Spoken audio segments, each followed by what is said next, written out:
Subscribe करें और bell दबाएं ताकि कोई खबर रह न जाए।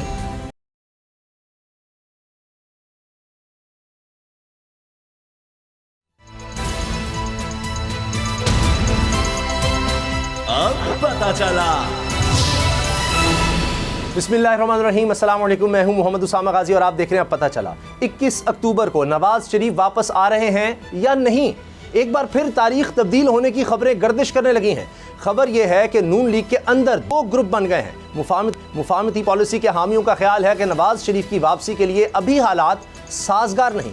ज़राए के मुताबिक इसी ग्रुप ने नवाज शरीफ को वापसी मौखर करने की तजवीज़ दी है, जबकि दूसरे ग्रुप का मौक़िफ़ है कि अगर नवाज शरीफ की वापसी को एक बार फिर मौखर किया गया तो इससे आवाम में अच्छा तासुर नहीं जाएगा।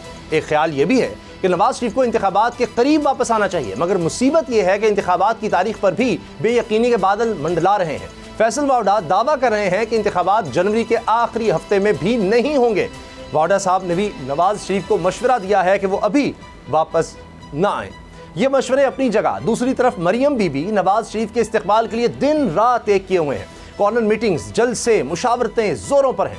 अब देखना यह है कि 21 अक्टूबर को वापसी होती है या फिर नई तारीख सामने आ जाती है। हतमी फैसला नवाज शरीफ को करना है। जिन्होंने अब तक वापसी मौखर करने की तजवीज़ पर कोई रद्द-ए-अमल नहीं दिया, वो क्या फैसला करते हैं और इन्हें वापसी मौखर करने की तजवीज़ के पीछे क्या कहानी है, इसी से आगाज़ करते शाह मेरे साथ हैं और हारून रशीद हमें ज्वाइन कर रहे हैं, vice chairman Pakistan bar council.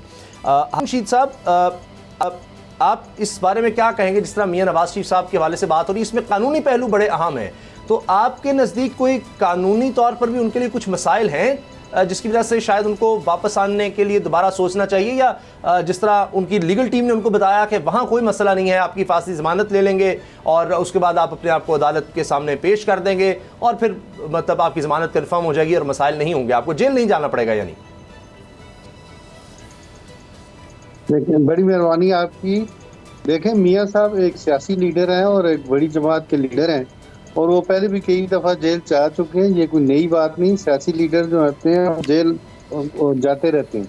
इसी तरह जरदारी साहब हैं, वो 11 साल जेल में रहे हैं, तो उनकी सियासत ख़त्म नहीं होती जेल जाने से, उनकी सियासत में तक़वीयत आती है। और मियाँ नवाज शरीफ साहब अगर गए हैं तो वो जमानत लेके गए थे, गवर्नमेंट की परमिशन से लेके गए थे और हाई कोर्ट ने अलाउ किया था। और अब मैं ज़ाती तौर पर ये समझता हूँ क्योंकि उनकी एक जमात है, उन्होंने इलेक्शन में हिस्सा लेना है जी, और उन्हें ज़रूर आना चाहिए और वो मेरे अपनी ओपिनियन यही है कि वो ज़रूर आएंगे जी। लेकिन सर, मेरा सवाल इसलिए था कि अब कानूनी टीम भी उनकी जो है मुनक़सिम है। कुछ उनको ये मशवरे दिए जा रहे हैं कि आपको जेल तो जाना पड़ेगा, चाहे कुछ वक्त के लिए हो, और उसके लिए नवाज शरीफ तैयार नहीं है। आपकी कानूनी राय क्या है? क्या उनको किसी न किसी सूरत में कुछ दिन के लिए, कुछ घंटों के लिए, कुछ लम्हों के लिए कुछ जेल की हवा खानी पड़ सकती है, या बिल्कुल इसका कोई इम्कान नहीं? नहीं, मेरा ख्याल है कि अगर वो अदालत से पहले ही परमिशन ले लें कि मैं आके पेश होना चाहता हूँ प्रॉपर कोर्ट में जिस जगह उनका केस है, तो अदालतें वो अलाउ करती रहती हैं, इसलिए तो उसमें तो अपील का फैसला होना है, उसमें सिर्फ आर्गूमेंट्स होने हैं। अब या तो वो सजा बहाल रहेगी या उन्हें एक्विट कर दिया जाएगा, और एक्विटल के चांसेस इसलिए ज़्यादा हैं जब केस वीक हो, तो अगर एब्सकॉन्ड भी किया जाए तो बाद में अदालतें कहती हैं इनके खिलाफ केस नहीं था, एविडेंस कमज़ोर थी जिस वजह से। और वो या तो हमारे कानून में ये भी देखा जाता है कि कुछ लोग अपनी डर की वजह से चले जाते हैं जिनको मैलाफाइडली झूठे मुकदमात में मुलवस किया जाता है। तो ये इसी तरह एक केस है, उसमें अदालत देखेगी कि जब कोई दोनों हैं वो बरी हो गए हैं, मरियम नवाज साहिबा और कैप्टन सफदर साहब, वो दोनों इसी एविडेंस पे बरी हुए हैं, तो एविडेंस इसका मतलब है वीक है, और उसी बेस पे मियाँ साहब भी फारग हो जाएंगे। और मेरी जाती ओपिनियन यही है कि अगर वो कोर्ट से रजू करेंगे पहले ही, आने से पहले ही कि मैं पेश होना चाहता हूँ, तो वो कोर्ट उन्हें ऑर्डर कर देगी कि ठीक है वो पेश हो जाएंगे और उन्हें उनकी अपील मेरिट पे सुनी जाएगी। तो जब तक कोर्ट का ऑर्डर हारून साहब नहीं आता तो हो सकता है कि उनकी वापसी इसी तनाजुर में डिले हो जाए मजीद? ये तो फिर उनकी अपनी सोच है या उनकी जो ओपिनियन देते हैं। मैं अपनी ओपिनियन ये देता हूँ कि उनके आने से पहले कोर्ट से रजू कर दिया जाए और कोर्ट से परमिशन ली जाए कि वो आके कोर्ट में पेश होंगे, लिहाजा अपील सुनी जाए। इस पर तो जब तक इस पर शहबाज शरीफ साहब की गारंटी भी थी कि वो आके सरेंडर करेंगे, अगर नहीं करते तो उस गारंटी का क्या होगा? नहीं, वो आ जाएंगे तो बस पे जो वो सब खत्म हो जाती है गारंटी जब वो आके पेश होंगे। बेशक 4 साल बाद आए वो। जी जी जी जी, ये तो अदालत की डिस्क्रिप्शन है। गारंटी का टाइम फ्रेम कोई नहीं होता। मैंने आपको कहा है ना कि केस ही अगर कमजोर है, वो विलफुली एब्सकॉन्ड करते या उनकी बेल हुई होती और अपनी मर्जी से गायब हो जाते तो वो एक अलग बात, लेकिन वो कोर्ट की परमिशन से गए हैं और कोर्ट ने अब देखना है कि उनके खिलाफ केस बनता है कि नहीं बनता, और अगर वो सजा बहाल रहती है तो वो फिर अरेस्ट हो जाएंगे ना सजा बहाल होने से। लेकिन सर अदरवाइज जी कोर्ट्स के बुलाने पर भी नहीं आते रहे, इसलिए उनको इश्तिहारी भी करार दे दिया गया। मैं यही कहता हूँ कि इश्तिहारी हो गए हुए लोग जिनके केस लीक होते हैं, जब बाद में अदालत जब सुनती है तो वो कहती है कि ये इश्तिहारी अगर हुए भी थे तो इनके खिलाफ केस नहीं था, मैलाफाइडली पे केस था, तो इस वजह से कोर्ट ये काफ़ी कोर्ट्स जो हैं वो कंसिडर करती हैं इन बातों को। जब आप तो ये साबित हो गया कि उनको गलत तौर पे मुलव्वस किया गया था, और कौन कौन लोग शामिल थे उसमें, आर्मी चीफ भी थे, उसमें जजेस साहिबान भी शामिल थे, उनको सियासत से भी फारिग करने पे और उन्हें सजा देने में भी। जी जी। तो अब वो सारी चीजें खुल गई हैं तो केस ही जब नहीं बनता, तो अगर वो एब्सकॉन्ड भी कर गए हैं तो उस एब्सकॉन्डेंस का उन्हें नुकसान कोई नहीं होगा। और सर जो हिफाजती ज़मानत अगर नहीं मिलती तो फिर मियाँ साहब दोबारा सोचें कि मैं नहीं आता जब तक हिफाजती ज़मानत मिलती, तो इससे एक तो लीगल पहलू। जी जी। मेरा ख्याल में जब वो फाइल करेंगे तो हिफाजती ज़मानत कोर्ट दे देती है कि एक शख्स खुद कहता है कि मैं आके पेश होना चाहता हूँ कॉम्पिटेंट कोर्ट में, तो अदालत ये भी चाहती है कि जब वो आ रहे हैं तो उन्हें अलाउ किया जाए, इसलिए कि उन्हें रिफ्यूज़ नहीं किया जाएगा, उनकी ज़मानत दे दी जाएगी। हारून साहब, ये जिस तरह से आप भी कह रहे हैं, यही बात जो है वो मियाँ साहिबान के जो वकला हैं वो भी करते हैं कि इस बार जो होप्स हैं अदलिया से वो काफ़ी हाई हैं, वो कह रहे हैं मिल जाएगी अदालत से ज़मानत भी। पहले जो कन्विक्शन हुई थी उसको आप ही कमज़ोर कह रहे हैं कि वो गलत हुई थी। इसका मतलब सिर्फ ये है कि जुडिशरी के एटीट्यूड पे डिपेंड करता है कि क्या होना है, लॉ पे नहीं। एटीट्यूड पे नहीं, डिस्क्रिशन पे। और दूसरा ये है कि फेयर ट्रायल का मतलब ये है आर्टिकल 10 का कि उसमें एक शख्स ने अगर अपील की हुई है तो उसे मेरिट पे सुने, अगर वो अपील इनकी बनती है तो ये बरी हो जाएंगे, अगर अपील नहीं बनती तो ये फिर वो सजा, वैसे तो फिर अरेस्ट ही होना है, लेकिन वो कोर्ट का जब फैसला होगा मेरिट पे। तो अगर 2017 में मेरिट पे नहीं हुआ तो अब मेरिट की गारंटी क्या है? अब ये बात है कि वो सारी स्टोरी आपके सामने है, सारे लोग एक्सपोज हो चुके हैं, और उस वक्त किस वजह से सजा दी गई थी, वो जजेस भी मिले हुए थे और जर्नैल भी मिले हुए थे जिस वजह से उन्हें सजा दी गई। नहीं तो सिटिंग प्राइम मिनिस्टर थे, उन्होंने उनको तो फारिग करना था, और जिसको लाए हैं उसकी भी पोजीशन देख ले कि उसके साथ फिर क्या हुआ, इसलिए कि वो भी मेरिट पे नहीं आया था, एक धांधली के जरिए आए थे, वो गवर्नमेंट आगे चल ही नहीं सकी और नो कॉन्फिडेंस उनके खिलाफ कामयाब हो गया। यानी उस वक्त जो जुडिशरी थी वो मियाँ साहब के लिए हॉस्टाइल थी, अब जो हम कहें कि वो एक ऐसी जुडिशरी है जो उनको मेरिट पर रिलीफ दे देगी। मेरे तो ख्याल है कि जजेस जब हलफ लेते हैं तो उस हलफ की पासदारी करनी चाहिए, उन्होंने अल्लाह को जान देनी होती है, अल्लाह का इख्तियार दिया उन्हें, एक किस्म के अल्लाह ने अपना इख्तियार दिया हुआ होता है, लेकिन जब हलफ लेते हैं तो वो सिंपली उस हलफ को ये समझते हैं कि हमने बस सीट के लिए हलफ लिया है, कि हमने वहां पे जाके बैठना है।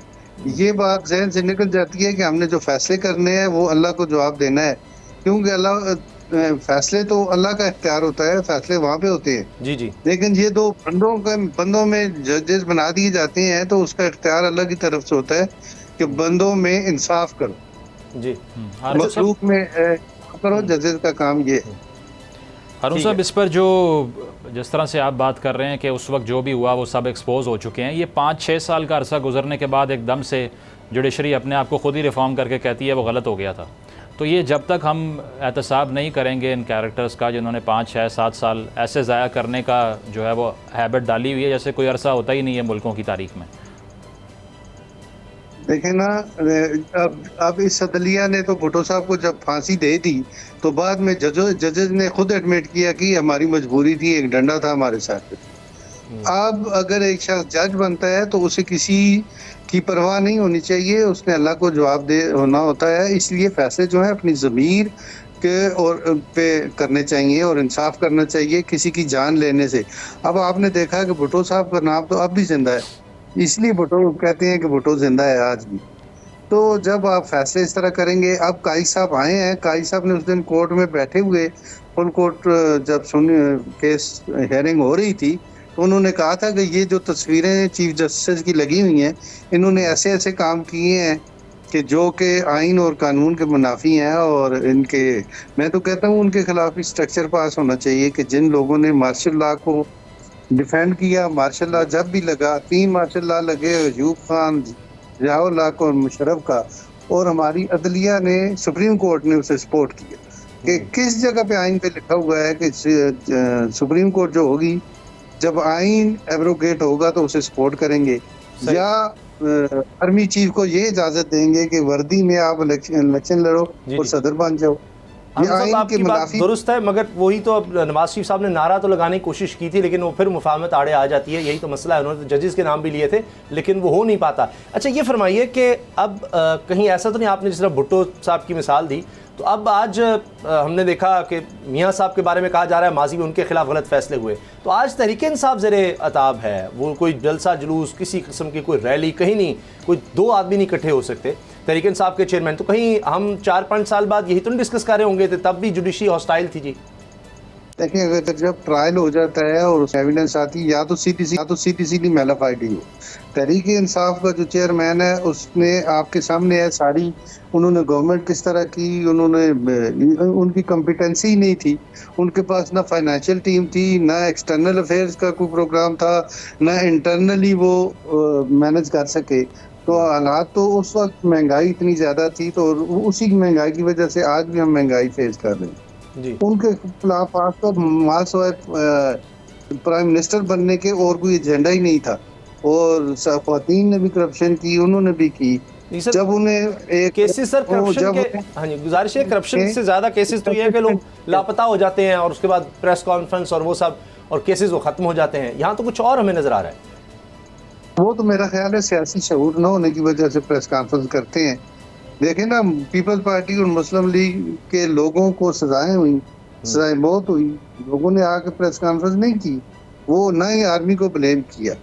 लेकिन ये चूंकि सियासी तौर पे इतने शऊर नहीं है इनका कि अगर जो भी हो जाए, जब बंदा एक दफा पॉलिटिक्स में आ जाए तो वो सारे कंसिक्वेंसेस जो होते हैं वो फेस करने पड़ते हैं। सर, अब नैब का भी मामला है, अंदर जाने से लोगों को कोड़े भी पड़े पीपल्स पार्टी के। सही सर, आपकी मौजूदगी का फायदा उठाते हुए उन लोगों ने जी। अब नैब के जो हमने देखा था तरामीम का मामला, उस पर जस्टिस उमरता बंदयाल साहब ने जाते हुए आखिरी जो फैसला दिया था वो यही था कि नैब तरामीम ख़त्म कर दी, कल अदम हम कैसे करार दे दी, या कम से कम ये कि मेजॉरिटी। अब खबर ये आई है कि वफाकी हुकूमत सोच रही है कि इस पर अब नजर सानी की अपील दायर की जाए। अब बज़ाहिर तो जो इस वक्त निगरान सेटअप है उसको इससे कोई फ़र्क नहीं पड़ता, लेकिन ये तो फ़ायदा तो लगता है कि जैसे पीडीएम का होगा, क्योंकि हमने तो देखा केसेस खुल गए थे तमाम पार्लियामेंटेरियंस के, तो फ़ायदा तो उन्हीं को होगा जो पीछे हुकूमत में रहे। फिर जी डेफिनेटली वो जो ने वो बिल्कुल सीख किया था। मुझे आप ये बताएं कि नैब के जितने भी केस बने थे पॉलिटिशियंस के खिलाफ, वो पर्सनल उस पे विश पे किए गए थे, और कोई सियासतदान मुझे ये बता दें कि नैब में सजा हुआ हो। अरबों की एलिगेशन लगाते हैं।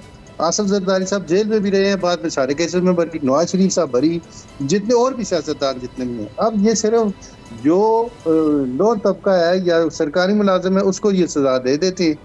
बाकी ये जितनी भी सजाएं हुई हैं, ये नैब का जो अदारा है, इसने उल्टा नुकसान दिया है कौम को और मुल्क के खजाने को। जितनी तफ्तीश पे एक्सपेंसेस आते हैं, एक एक तफ्तीश, लोग दुबई में भी तफ्तीश करने जाते हैं, इंग्लैंड में भी जाते हैं, उस तफ्तीशी अफसर पे जो अखराजात होते हैं वो अवाम की खून पसीने की कमाई से जाते हैं।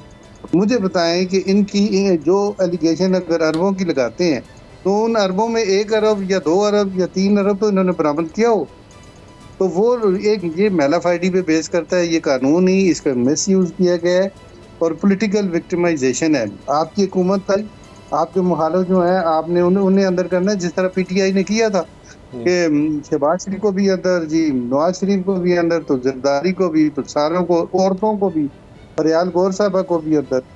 तो जिस तरह वो गिरफ्तार हुए वो भी रिकॉर्ड की बात है। अगर इस तरह मुल्क में इंसाफ होना है तो फिर तो जो चीफ एग्जेक्टिव आए वो अपना इख्तियार इस्तेमाल करके सबको जेल में भेज दे। तो हारून साहब, ये नैब की जो आप बात कर रहे हैं, इनको ऑक्सीजन तो पॉलिटिशियन ही फराम करते हैं ना, जिसकी गवर्नमेंट आती है वो नैब की दौड़ें लगवा देता है अपनी अपोजिशन के अगेंस्ट।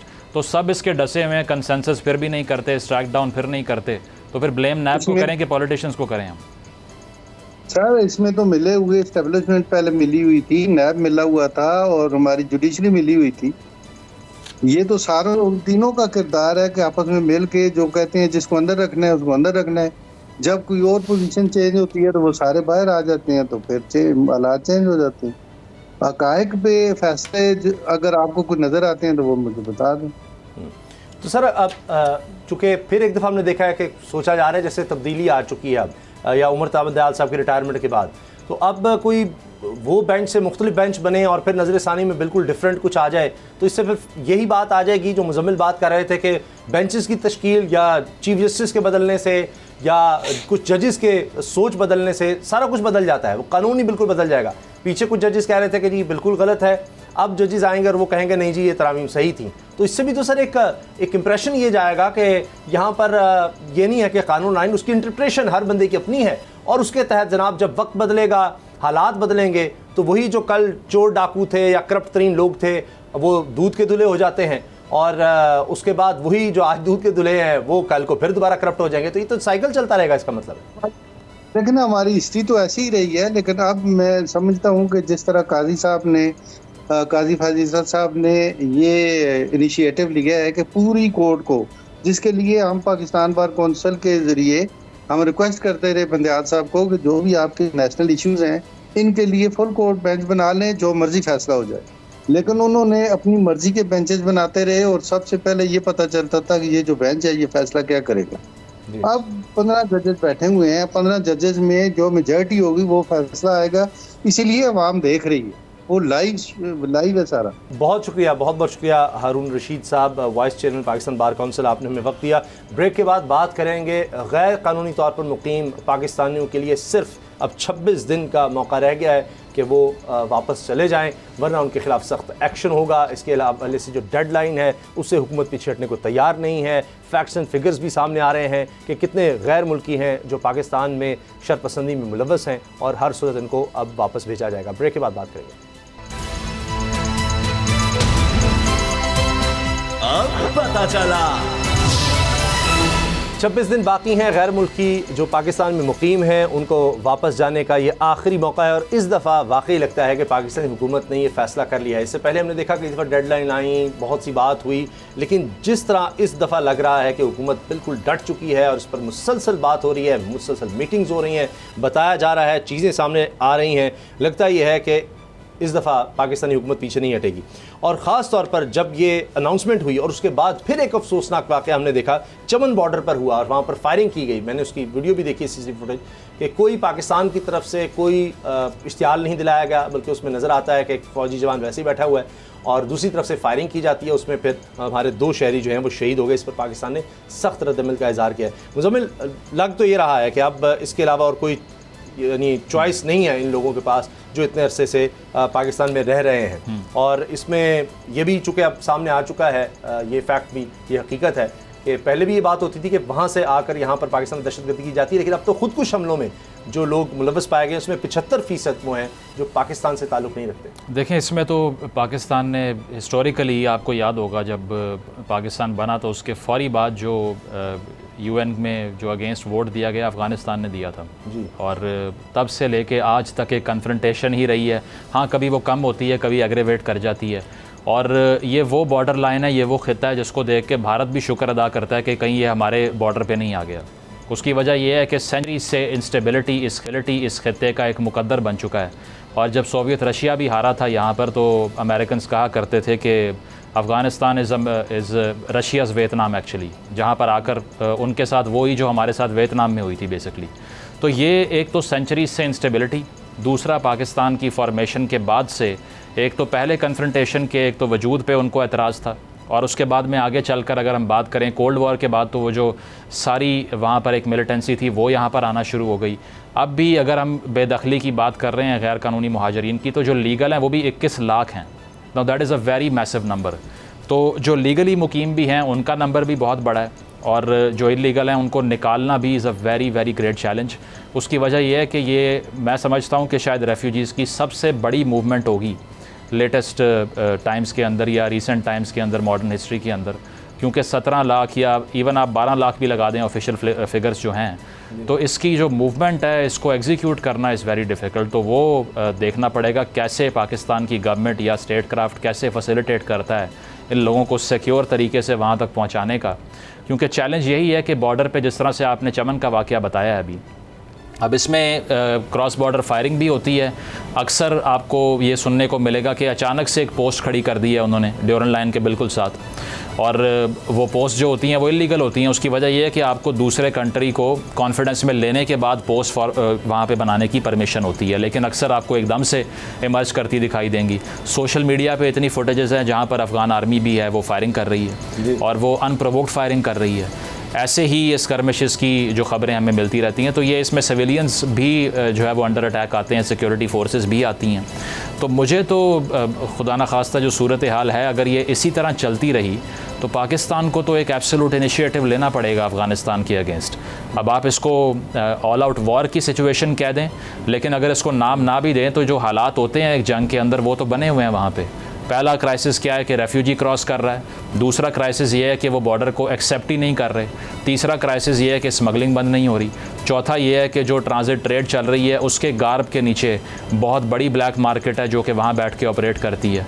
अब अभी जो पहले हमारी डिस्कशन हो रही थी कि एक बहुत लंबी लिस्ट है आइटम्स की, जिसमें यूटिलिटी आइटम्स हैं, इसके अलावा क्रॉकरी का सामान है और चीज़ें हैं, जूसर्स हैं, किचन का सामान है।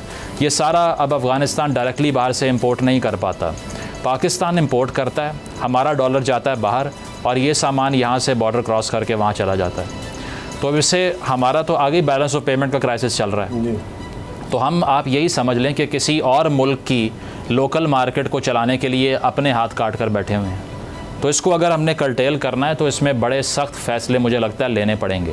ये पहला फ़ैसला है, उसमें से बेशक इसके कंसर्न्स एक तरफ, लेकिन इसमें रिफॉर्म अगर आपको लानी है तो बड़े ऑल आउट जाके फ़ैसले करने पड़ेंगे।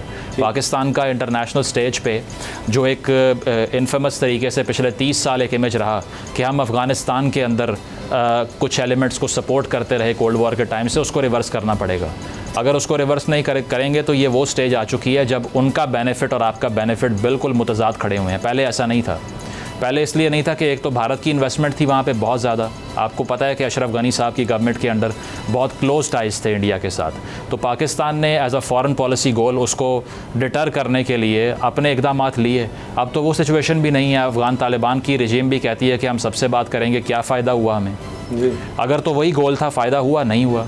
तो इसीलिए अब आकर हमारे और उनके जो इंटरेस्ट हैं वो बिल्कुल ऑपोजिट होते जा रहे हैं, और जब ऑपोजिट होते हैं इंटरेस्ट तो उसके बाद यही होता है जो हो रहा है। जो आपने अशिया की बात की, इसमें 212 अशिया हैं जो अफगानिस्तान ले जाने पर पाबंदी आयद कर दी गई है। मुझे नहीं याद इससे पहले इस तरह का हमने कोई देखा हो कि जनाब पाकिस्तान की तरफ से बात की गई है। और दूसरा जो आपने बात की अफगानिस्तान के साथ ताल्लुकात की, गवर्नमेंट कभी भी गवर्नमेंट की बात हो रही है, जो भी अफगानिस्तान में गवर्नमेंट में आया, कानूनी गैर कानूनी तौर पर जो भी गवर्नमेंट जिसने भी फॉर्म कर ली, उसके साथ पाकिस्तान के हालात कभी भी अच्छे नहीं रहे। अभी देख लें आप, इससे पहले अशरफ गनी का मामला था, उससे पहले भी जो गवर्नमेंट्स थी वो टॉपल हुई, तो उसके कुछ ही अर्से बाद फिर हमने देखा वो एलिमिनेशन हो जाती है। तो गवर्नमेंट के साथ पाकिस्तान गवर्नमेंट टू गवर्नमेंट ताल्लुकात हमारे कभी भी अच्छे नहीं रहे। अब फिर इससे लगता है कि एक और लो पॉइंट आ रहा है, क्योंकि अफगानिस्तान की गवर्नमेंट की तरफ से ये कहा जा रहा है कि जी दिस इज अनएक्सेप्टेबल, ये ना करें, वहाँ इतने अरसे से लोग रह रहे हैं, कुछ ख्याल करें।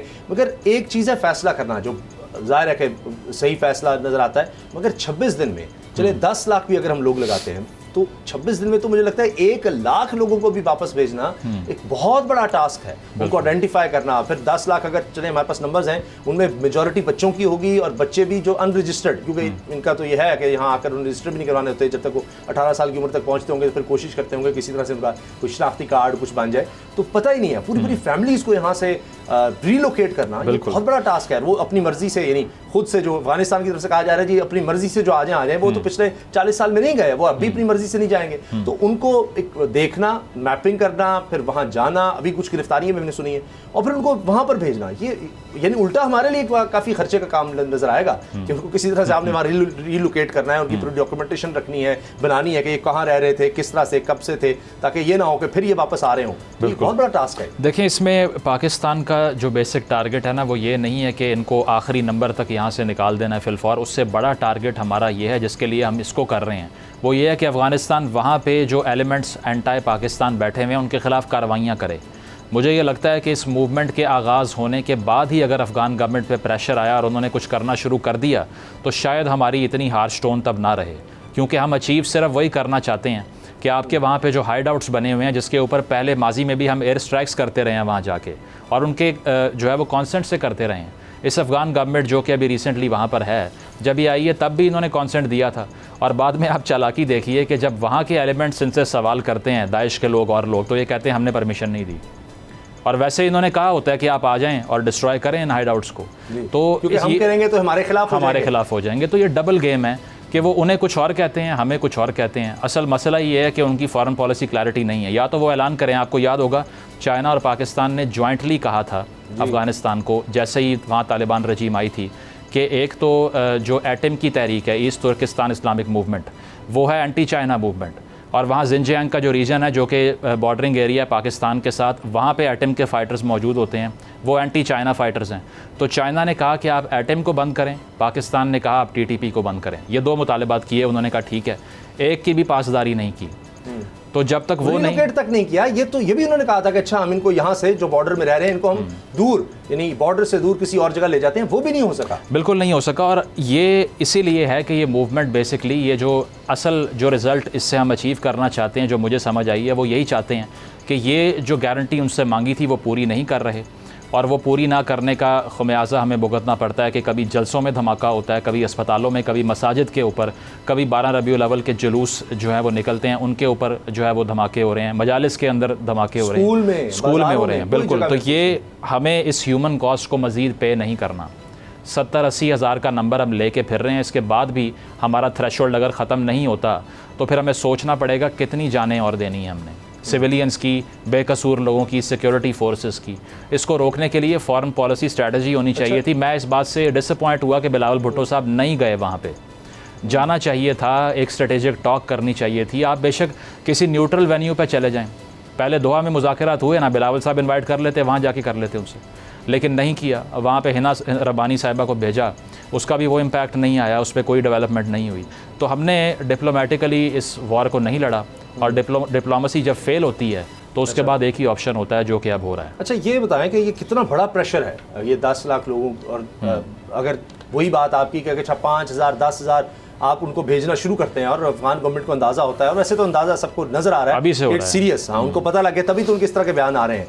तो ये और इस तरह के बयान हमने पहले नहीं देखे। पहले सिर्फ ये डिनाई करते थे ये जी पाकिस्तान का अंदरूनी मामला है, वो उनकी सिक्योरिटी सिचुएशन वहाँ पर इस तरह से है, तो हमारी तरफ ना देखें, आप अपने आप को खुद बेहतर करें, इस तरह की स्टेटमेंट आती थी। अभी पहली दफ़ा वो कहने जी ना करें ना करें, ये कितना बड़ा उनके लिए इशू है। तो काफ़ी सीरियस इशू लगता है कि अगर ये लोग रिलोकेट होना शुरू होते हैं, वहाँ पर वापस भेजना शुरू हो जाते हैं, तो इससे उनको इतना बड़ा मसला क्या है कि अब आकर शायद वो फिर एक्शन लेने पर मजबूर हो। देखें, अब भी जो ड्राइविंग फोर्स है ना, जो इकॉनमी को चलाती है, वो एड ही है उनकी। वो उनकी जीडीपी नहीं है, ना उनकी कोई ग्रॉस डोमेस्टिक प्रोडक्ट इस तरह की है जिसको वो बाहर एक्सपोर्ट करते हैं, उससे रेवेन्यू कमा रहे हों। तो एक तो है ब्लैक मार्केट, जिसमें तेल भी ब्लैक मार्केट से आता है वहाँ पे, और मोस्टली जो मेजॉरिटी ऑयल है वो सारा ब्लैक मार्केट का ही है, बेशक वो ईरानियन होगा कहीं और इराकी होगा। और दूसरा जो है वो फॉरेन असिस्टेंस के ऊपर बेस करते हैं। ये दो ही उनके सोर्सेज हैं। और यहाँ पाकिस्तान में जो उनके लोग बैठे हैं, जो कारोबार कर रहे हैं, ये सारा ये पैसे, और वो भी इलीगली जाता है ना। अगर अब देखा जाए तो वो किसी बैंकिंग चैनल से तो नहीं जा रहा, वो ट्रक्स में भर के सामान भेजते हैं, या फिर वो कैश लेके जाते हैं बोरियों के अंदर, जो कि पकड़ा भी जाता है वहाँ पे। तो अगर आपने उनसे कोई बात इस तरह से मनवानी है तो लीगली तो कुछ नहीं कर सकते ना इस तरह से। अब सूरत हाल यही है कि इस तरह से अगर प्रेशराइज होंगे वो, तो वहाँ तो ब्रेड का क्राइसिस आ जाता है। वहाँ पे जो है वो गंदम की इतनी शॉर्टेज हो जाती है कि लोग, आलमी कम्युनिटी की बहुत सी ऑर्गेनाइजेशंस, WHO हो गया और हो गया, वो ये एस्टिमेट देते हैं कि यहाँ कहत आ सकता है, फैमिन आ सकता है। तो अगर 10 लाख 15 लाख बंदा अचानक से उनकी इकॉनमी का हिस्सा बन जाए और डिमांड एंड सप्लाई का इतना बड़ा गैप आ जाए, तो आप देख लीजिए कि कितना बड़ा क्राइसिस इमर्ज करेगा। वीट प्रोडक्शन उनकी कम है, वो ख़राब हो जाएगी। दूसरा ये है कि वहाँ पे शेल्टर का मसला पैदा हो जाएगा, रखना कहाँ पे है इनको, ये बहुत बड़ा मैसिव नंबर है। अचानक से आप इनको रिलोकेट करवा के घर भी नहीं दे सकते, ठीक है। तो एक तो वहाँ पे रहने का मसला, दूसरा खुराक का मसला, तीसरा हेल्थ फैसिलिटीज़ का मसला, अस्पताल वहाँ पे बहुत कम है। तो ये सारा उनका सिस्टम जो है ना वो एकदम से हिल जाएगा। अगर इसको सिंप्लीफाई करें तो उनकी पूरी की पूरी इकोनॉमी अगर देखा जाए एक लिहाज से तो वो पाकिस्तान पे डिपेंडेंट है। यानी पाकिस्तान की इकोनॉमी से ही वो निचोड़ा जा रहा है। अफगानिस्तान की इकोनॉमी सारी जो ब्लैक इकोनॉमी पाकिस्तान की है उसके थ्रू उनकी सारी इकोनॉमी चल रही है। तमाम चीजें यहाँ से होकर वहां पर जा रही हैं, उनके लोग यहाँ पर बैठे हुए हैं, वहां पर बैठे हुए हैं और यहीं से वो सप्लाई चीजों की हो रही है। डॉलर में भी वही, हर काम में वही लोग बैठे हुए हैं। बड़ा मसला उनका ये रहा है कि लैंडलॉक कंट्री है, वहाँ पे पोर्ट नहीं है। अब जिस मुल्क के अंदर पोर्ट नहीं होते वो डायरेक्टली ट्रेड तो नहीं कर पाता ना, या तो एयर चैनल से आए जो कि बहुत कॉस्टली है, ठीक है, उसके ऊपर इतना आप सामान ला ही नहीं सकते, वो बहुत ही ग्रेजुअल और स्लो प्रोसेस होता है, और वो भी तब जब आपके पास कैपिटल बहुत ज़्यादा हो। इतना डॉलर हो कि आप जिस भी कंट्री को पेमेंट करें फ़ौरन सामान आ जाए, और करोड़ों की आबादी है वो भी है बिल्कुल। और दूसरा ये ना ईरान से ताल्लुकात अच्छे, ना सेंट्रल एशियन स्टेट से कोई आइडियल है कि उनके थ्रू वो कुछ कर सके। आप देख लें अभी ईरान को तो ऑल आउट ब्लैकमेल करते रहे हैं ना, वो तो टीवी पे आके बयान दिए हैं कि हम तेहरान में घुस जाएंगे, आप रोक के दिखाएं हमें। तो यहाँ तक कन्फ्रंटेशन होती रही है। तो एक तो पोर्ट नहीं है, लैंड लॉक्ड है, इसीलिए यहाँ से जो एड जाएगी, यहाँ से जो सामान जाएगा, उस पर डिपेंडेंसी बहुत ज़्यादा रही है। तो इसको अगर वो भी पीसफुली रिजॉल्व नहीं करते, ये सिर्फ हमारा फ़ायदा इसमें नहीं है, उनका भी है। उसकी वजह यह है कि मुल्क में अमन आएगा, पूरी दुनिया उनको लेजिटिमेसी की तरफ आ सकेंगे, वो रिकग्नाइज कर सकते हैं, जो अभी तक नहीं किसी ने किया। आप देख लीजिए जो एड भी दे रहे हैं ना, वो भी रिकग्नाइज नहीं कर रहे। वो तो असल में दुनिया इसलिए एड दे रही है कि ये हमारे लिए मसला ना बन जाए, और ज्यादा दहशतगर्दी ना हो जाए, ये लोग फिर कहीं निकल के कहाँ जाएंगे। तो वो इतना बस उनको दे रहे हैं कि हाँ इनकी खुराक किसी तरह से पूरी हो, तो वो जरूरी है। वो खुराक कहाँ से किस तरह से हो रही है कि वो पाकिस्तान के थ्रू ही हो रहा है, यहाँ से हो रहा है। और ह्यूमैनिटेरियन एड बिल्कुल होनी चाहिए, ऐसी जगहों पे भी होनी चाहिए जहाँ लेजिटिमेट गवर्नमेंट आ जाए, तो उसमें तो कोई ऐसी दो राय नहीं है। लेकिन बात वही है कि पाकिस्तान अपने कंसर्न हल करे, और साथ साथ ये कि जो खवातीन, बात ये ना इलीगली तो मैं और आप भी नहीं रह सकते किसी जगह पर भी। हमें भी अगर पाकिस्तान में रहना है, हमें शनाख्ती कार्ड बनवाना है, हमें अगर वोट डालना है शनाख्ती कार्ड हमें चाहिए, हमने कोई चीज़ खरीदनी है तो एक उसका लीगल प्रोसेस है। तो आप तो यहाँ देख रहे हैं कि आप किस तरह से यहाँ पर ठहरे हुए हैं, किस तरह से आप, बस वो तस्करा का जो डॉक्यूमेंट था ना, वो बेसिकली वो अब इशू बना हुआ है कि वो अब मजीद चल नहीं रहा। तो उनका ग्रीवेंस ये है कि जी आप इसको एकदम से रोल बैक नहीं कर सकते। उनको भी ये समझना पड़ेगा कि जो स्टेट है लेजिस्लेशन उसने करनी है। अगर वो आज से स्टेट लेजिस्लेशन कर दे कि 8 बजे दुकानें बंद हो जाएंगी, मैं और आप भी दुकान नहीं खोल सकते, तो आप कैसे ये कह सकते हैं कि ये जो एकदम से लेजिस्लेशन में फ़र्क आ गया है, इससे हमें टाइम मिल जाए, वो सब हो जाए। ऑब्वियसली पहले से वल्नरेबल थे, और बड़ा फ़र्क ये है कि ये स्ट्रीट चिल्ड्रन या सड़कों पर रहने वाले लोग नहीं हैं, ये कारोबार वाले लोग हैं, मार्केट्स में बैठे हुए हैं, मंडियाँ बहुत सी जो है उसका कारोबार चलाते हैं, बिजनेस ऑनर्स हैं, लैंड ऑनर्स हैं। तो ये मिडिल क्लास भी है इसके अंदर, जो कि बड़ी स्ट्रेंज बात है। जो यूरोप के अंदर इमिग्रेंट्स बैठे हुए हैं ना, वो सड़कों पे होते हैं, उनको गवर्नमेंट पैसे देती है। ये वो लोग हैं जो अपने कारोबार सेट करके बैठे हुए हैं। So they are not as vulnerable as the European immigrants are. बस ये है कि इनको रेगुलेट करना पड़ेगा। मेरे एक अजीज ने मुझे बताया कि वो किसी मार्केट में गए, जो काफ़ी होलसेल की बड़ी मार्केट, तो उन्होंने हैरान हुए कि वहाँ सबसे ज़्यादा जो असर रसूख है या बड़ा कारोबार वो अफगानिस्तान से आए लोगों का है। बिल्कुल, ये उनके लिए बड़ा हैरान कुन था। ऐसे ही है। तो इसको अगर रेगुलेट कर लें, या अगर वो किसी तरह, जिस तरह 21 लाख लोग लीगल भी रह रहे हैं यहाँ पे, तो वो अगर लीगली परसू करना चाहें अपने कारोबार को बचाने के लिए, दे कैन डू इट। देखते हैं इस पर क्या होता है। जनाब आखिर में पाकिस्तान के लिए मुश्किल, जिस तरह हम कह रहे हैं कि पाकिस्तान की मुश्किलात हैं, और जिस तरह अभी जो लोग यहाँ पर मुकीम हैं उनके लिए भी पाकिस्तान के लिए मुश्किल हो रहा है कि उनको भी साथ लेकर चला जाए। गैस के हवाले से अब ये पता चल रहा है जी, सिर्फ सर्दियों में 8 घंटे के लिए दस्तयाब होगी। 8 घंटे के लिए कोई लोड शेडिंग नहीं होगी गैस की, ये सिर्फ दस्तयाब ही 8 घंटे के लिए होगी। तो पाकिस्तान के लिए अब कोई अच्छी खबर हमें मिल नहीं रही। लेकिन एक ज़रूर है कि आलमी मार्केट में हमें तेल कुछ उसकी कीमत नीचे जाती नज़र आ रही है। वो सोचा जा रहा है शायद 16 अक्टूबर से फिर कुछ कीमत कम हो सके, वो तो अब 16 अक्टूबर को देखेंगे, कोई पता नहीं होता। लेकिन ये गैस का बहरान तो ये कई सालों से हम देख रहे हैं मुज़म्मिल, और कोई इसके लिए प्लानिंग नहीं की गई। एक वक्त आके हमारे पास सरप्लस थी, हम कहते थे हमसे कोई गैस ले लें। आज हम सोच रहे हैं कि जनाब कहाँ से हम लें, और इतनी महंगी, हमें फिर वही डॉलर्स की कमी आ जाती है, और इसके अलावा चारा भी कोई नहीं है कि जनाब पहले हमने इसमें एक्सपोर्ट सेक्टर के चक्कर में, कभी हमने सीएनजी के चक्कर में, हमने तो गैस का इस तरह इस्तेमाल किया है कि जिसको हद नहीं। और आज हम यहाँ पर आ गए हैं कि महंगी करके भी, बाहर से खरीद कर भी हम अपनी ज़रूरियात पूरी नहीं कर पा रहे। और तवानाई बेसिक चीज़ है, सबसे बेसिक चीज़ किसी भी इकॉनमी को दुनिया में चलाने के लिए, मईशत के लिए, कारोबार के लिए, रोज़गार के लिए, वो तवानाई है। हमारे लिए वही मसला बना हुआ है तवानाई का हसूल। बिल्कुल ऐसे ही है। और इसके अलावा आप देख लीजिए कि जितना भी स्कैरसिटी हो जाए, जितने कम रिसोर्सेज हो जाएं, उसके बावजूद एक तबका है जो बग़ैर कोई पेमेंट किए उनका कारोबार चलता रहता है।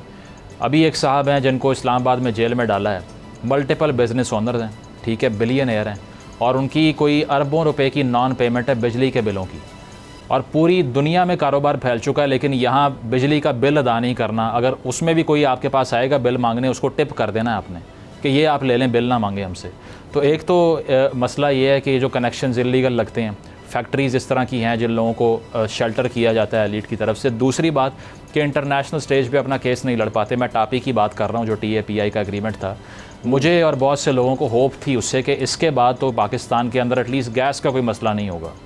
उसकी वजह यह है कि इतना रिसोर्स पड़ा हुआ है सेंट्रल एशिया के अंदर कि आप वहाँ से कनेक्ट करने जा रहे थे और आपको उसके बाद में डिपेंडेंस ख़त्म हो जानी थी। ये जो आप इतनी महंगी LNG ख़रीदते हैं और गैस के रिसोर्सेज ख़रीदते हैं, ये आपको नहीं करना पड़ना था। वो क्या हुआ, स्टॉल हो गया, सारा फ्रीज़ पड़ा रहा। अभी ख़बर कोई आप अगर कोशिश करें निकालने की तो उसमें कोई क्लैरिटी है ही नहीं कि किसने करवाया बंद। ये क्या बाहर से प्रेशर आया, अमेरिकन प्रेशर है, बिकॉज अमेरिकन अबाउट इट ना, कि अगर यहाँ पे ये इतना बड़ा एनर्जी रूट बनता है तो फिर इसका मतलब तो यही है कि वेस्टर्न डिपेंडेंस तो कम हो जाएगी डॉलर पे भी और चीज़ों पे भी जो हमसे ख़रीदते हैं चीज़ें। या मिडल ईस्ट के अंदर भी कुछ ऐसे एलिमेंट्स हैं जो उसके अगेंस्ट थे। तो अब आप देख लीजिए कि वो उसका कुछ नहीं हो पाया। हालांकि ये ईरान वाला नहीं है, ईरान पाकिस्तान गैस पाइपलाइन नहीं है जी, ये तो तुर्कमेनिस्तान, अफगानिस्तान, पाकिस्तान और इंडिया। तो ये एनर्जी रूट जो था ये it would have been a game changer, जो पीपल्स पार्टी के दौर में आपको याद होगा जरदारी साहब के अंडर शुरू हुआ था, लेकिन नहीं तकमील को पहुंचा। तो एक तो हमने एक्टिवली उसको परसू नहीं किया, फिर दूसरा हम बिजली के सेक्टर में देखें या इसमें देखें, महंगे मुआहदे किए, महंगी चीज़ें ख़रीदी, और आपने CNG की मिसाल दी कि गाड़ियों में डाल के फूंक दी वो सारी, और बाद में का इल्म नहीं था हमें। तो ये सारा शॉर्ट टर्मिज़म का मसला है। हर आदमी ये कहता है कि मेरी तस्वीर लग जाए, मेरी तख्ती लग जाए, अगर मेरे होते हुए कोई फ़ायदा नहीं हो रहा तो उसका क्या फ़ायदा, किसी और ने आके क्रेडिट ले जाना उसका। तो ये लॉन्ग टर्म पॉलिसी जब तक आप नहीं बनाते, तो विजन आपका जब तक नहीं होगा तो ये मसाइल हल नहीं हो सकते। ग्रीन एनर्जी की तरफ आपने लॉन्ग टर्म पॉलिसी की बात की, दिलचस्प बात यह है कि निगरान सेटअप है, निगरान, और वो पॉलिसी की बात कर रहा है। वज़ीर तवानाई कहते हैं तेल गैस की ज़रूरियात के लिए मनसूबा तैयार है। अब ये जो मनसूबा तैयार करेंगे, जो इलेक्टेड गवर्नमेंट्स थी उनके मनसूबे, टॉपिक की आप बात करें, वो नहीं हो सका। ये मनसूबा कह रहे हैं जी तैयार है, हम इन्वेस्टमेंट लेकर आएंगे, इस शोबे में सरमाकारी लेकर आएंगे। वो सरमाकारी कब आएगी, वो कब शुरू होगा? जो पहले मनसूबे उस पर कुछ नहीं हम कर सके, अब कौन सरमाकारी लाएगा, वो लगाएगा, फिर कोई हमारे यहाँ ये तवानाई का बहरान खत्म होगा, फिर यहाँ पर इंडस्ट्रियलाइजेशन होगी, फिर यहाँ पर रोजगार होगा, फिर यहाँ पर गुर्बत खत्म होगी। वो तो हमें कुछ नजर नहीं। अभी तो यह है कि जी खबर, आज की खबर यह है कि 8 घंटे सिर्फ गैस मिलेगी। ये 8 घंटे भी 8 घंटे ना समझा जाए, ये गवर्नमेंट की तरफ से ये जो हमें अदाद शुमार मिल रहे हैं उसके मुताबिक हम बात कर रहे हैं। वो 8 घंटे हो सकते हैं, सिर्फ 2 घंटे हो। जी देखिए, इसमें तो ये है कि जिस तरह से आपने कहा ये कैसे कंप्लीट होगा अगर जो इलेक्टेड लोग हैं वो नहीं कर पाए। अब इसमें मसला ही नॉन कोऑपरेशन का है ना। मैं अगर बर्दाश्त ही नहीं करता किसी और के प्रोजेक्ट को पूरा करना, आके उसको डिरेल कर देता हूँ, तो फिर इसका मतलब ये है कि मैं जो है वो एक स्टेट्समैन तो ना हुआ, मैं मेरा स्टेट से फिर कोई ताल्लुक ना हुआ, मैं सिर्फ अपनी पार्टी के लिए हूँ। तो ये देखना, आपने कर भी दिया सियासी तौर पर, जो उसके मंसूबे वो तो कर देना जी। नहीं, वो तो बंद करने आते हैं ना बेसिकली, उसको तो डिरेल करने के लिए आते हैं। तो ये अगर इनकॉम्पिटेंस तख्ती लगा लें, मगर कटरे तो दे। अब निगरान सेटअप कैसे कर लेगा, मुझे तो ये भी समझ नहीं आ रही कि वो कह रहे हैं जी हम मंसूबा ला रहे हैं और वो है इन्वेस्टमेंट, कि हम सरमाकारी जो लाएंगे उनको हम फैसिलिटेट करेंगे, उनकी हौसला अफजाई करेंगे। नहीं, उसमें वन विंडो ऑपरेशन जो है, अगर उससे कुछ आपको ब्यूरोक्रेसी की हर्डल शायद रिमूव हो जाए, लेकिन उसके अलावा तो इट्स नॉट पॉसिबल कि निगरान गवर्नमेंट जो है वो इतनी हर्डल्स के बावजूद कुछ कर ले। जी बहुत मुश्किल है कि गवर्नमेंट इतनी जल्दी कुछ रिलीफ, मनसूबों की बात हो रही है, लेकिन इस साल जो सर्दियों का सीज़न अब शुरू होने जा रहा है उसमें तो कोई रिलीफ मिलने की उम्मीद नज़र नहीं आ रही। तो हम देखने का शुक्रिया, इजाज़त दीजिए, अल्लाह हाफ़िज़।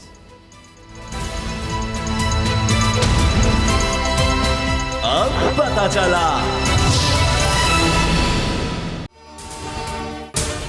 अगर आपको ये वीडियो पसंद आई तो सब्सक्राइब करें और बेल पर क्लिक करें। सब्सक्राइब करें और बेल दबाएं ताकि कोई खबर रह न जाए।